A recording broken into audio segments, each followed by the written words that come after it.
भाजपा प्रदेश अध्यक्ष भूपेंद्र चौधरी ने समाजवादी पार्टी पर एसआईआर मुद्दे को लेकर बड़ा हमला बोला है।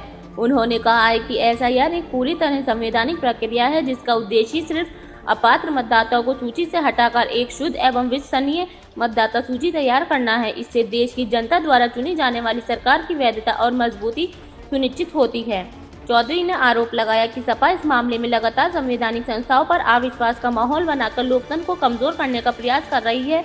उन्होंने ये भी कहा है कि सपा का छुपा एजेंडा रोहिंग्या और घुसपैठियों को मतदान का अधिकार दिलाकर देश की लोकतांत्रिक व्यवस्था को प्रभावित करना है, लेकिन प्रदेश और देश की जनता इसके इरादों को भली भांति समझती है। उन्होंने कहा कि सपा की तरह बिहार में भी विपक्ष ने नकारात्मकता फैलाने की कोशिश की, जिससे साफ होता है कि विपक्ष देश में अनिश्चितता का वातावरण पैदा करना है, लेकिन भाजपा और संवैधानिक संस्थाएं ऐसी किसी दबाव में नहीं आने वाली हैं। महमूद मदनी के बयान पर प्रतिक्रिया देते हुए चौधरी ने कहा कि देश की जनता ने लगातार तीसरी बार प्रधानमंत्री नरेंद्र मोदी के नेतृत्व में सरकार बनाकर विपक्ष को स्पष्ट संदेश दिया है। कांग्रेस और इंडिया गठबंधन हताश और निराश होकर बयानबाजी कर रहा है। उन्होंने कहा है कि ऐसे नेता दर्पण को दोष ना दें बल्कि अपने चेहरे को देखें, क्योंकि लोकतंत्र की जड़ें मजबूत हैं और जनता का विश्वास पूरी तरह कायम है।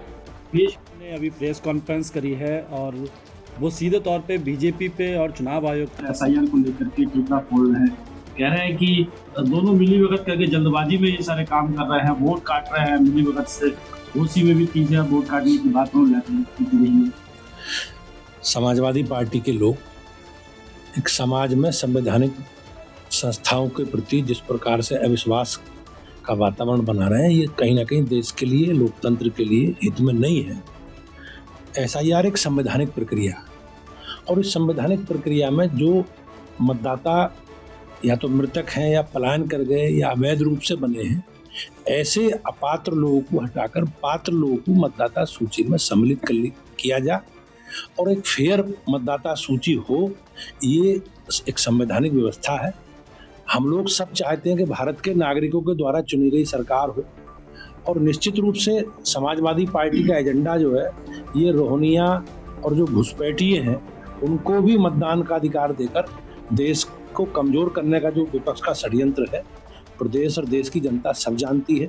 आपने देखा होगा बिहार में एसआईआर को लेकर किस प्रकार से नेगेटिव माहौल बनाया, वोट अधिकार यात्रा निकाली और जब फाइनल मतदाता सूची का ड्राफ्ट प्रकाशित हुआ तो किसी भी एक राजनीतिक दल ने उस पर कोई आपत्ति दर्ज नहीं कराई, जिससे ये साबित होता है कि ये केवल समाज में अनिश्चितता का माहौल बनाकर लोगों को गुमराह करके और संवैधानिक संस्थाओं को लांछित करने का प्रयास जो समाजवादी पार्टी का है वो सफल नहीं होगा। सर, बाबरी मस्जिद को लेकर एक बार फिर राजनीति की उसके नाम को लेकर के कभी कोई राजनेता उसको लेकर कह रहा है कि हम फिर से बनाएंगे। देश में हम सबको, देश के नागरिकों को देश की न्यायपालिका में और संवैधानिक व्यवस्था में पूर्ण आस्था है और जिस प्रकार से भगवान श्री राम के जन्म स्थान पर मंदिर बना है वो भारत के सर्वोच्च न्यायालय है। उस सर्वोच्च न्यायालय ने लंबे कालखंड की सुनवाई के बाद ये तय किया कि ये स्थान पर भगवान श्री राम का जन्म हुआ, वहाँ भगवान श्री राम का मंदिर बना है। जहाँ तक बाबरी मस्जिद का प्रश्न है, हम लोग जो हमारी आस्था है, परंपरा है, उसी आधार पर हम लोग आगे बढ़ रहे हैं। जहाँ तक बंगाल की आपने बात कही है, ये समाज में तनाव और टकराव पैदा करने का केवल विपक्ष का षड्यंत्र है। लोग गुमराह करके अपना एजेंडा आगे बढ़ा रहे हैं, ये किसी के हितैषी नहीं है।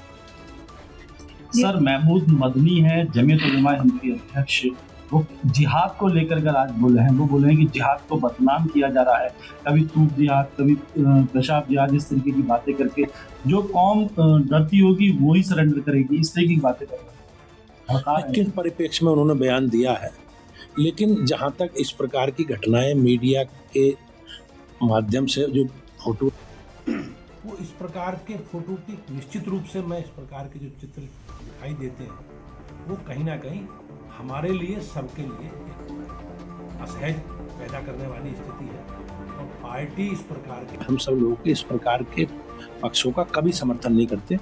देश में संवैधानिक व्यवस्था है और जो भी इस प्रकार के कृत्यों में पाए जाते हैं उनके खिलाफ कार्रवाई की जाती है।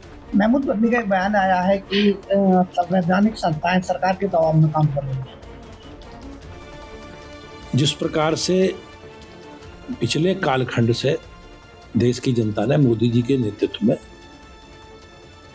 देश में जनादेश दिया है और लगातार तीसरी बार भारतीय जनता पार्टी के नेतृत्व में, मोदी जी के नेतृत्व में केंद्र में सरकार बनी, तब से विपक्ष के लोग, ये कांग्रेस के लोग, इंडी गठबंधन के लोग सब हताश और निराश हैं और इस प्रकार की बयानबाजी करके ये समाज में अनिश्चितता का माहौल पैदा करना चाहते हैं। हमारे यहाँ लोकतंत्र की गहरी जड़ें हैं और अपने लोकतांत्रिक व्यवस्थाओं में, अपनी संवैधानिक व्यवस्थाओं में देश की जनता को पूर्ण विश्वास है। इस प्रकार की बयानबाजी करने के बजाय मैं इन नेताओं से कहना चाहता हूँ कि दर्पण को, शीशे को दोष ना दें, अपना चेहरा जरूर